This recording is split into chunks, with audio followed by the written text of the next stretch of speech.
In this video, I'll show the changes for Overgrowth Alpha 153, which you can try if you've pre-ordered.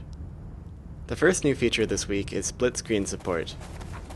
This is enabled automatically if you create two players and enter gameplay mode, so the keyboard player controls the screen on the left, and the controller player controls the screen on the right. I'm actually trying to control both at the same time for this video.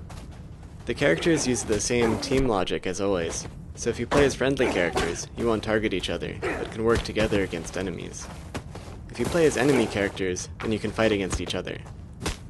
There's a lot more work to do on this, like improving the screen layout so they're not so small, and allowing two players to both use controllers. But this should already be useful for evaluating how multiplayer games might work.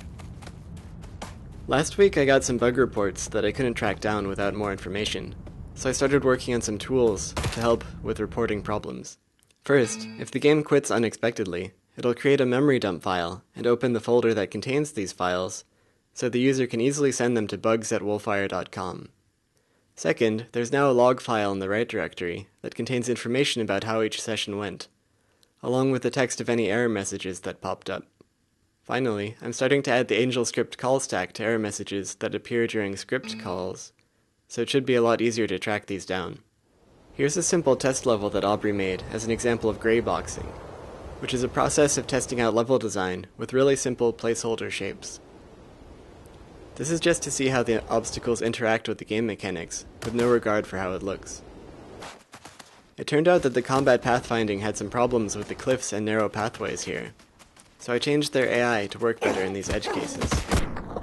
For example, if I set the enemies to try to stay a certain distance away from the player, they'll try to do that as well as they can, but they won't jump off a cliff to do it. This test level isn't in the alpha yet, but the new pathfinding is. That's it for this week. If you'd like to pre-order and try the alpha for yourself, you can do that at wolfire.com/preorder. If you'd like to hear about development news as soon as it happens, you can follow me on Twitter @Wolfire.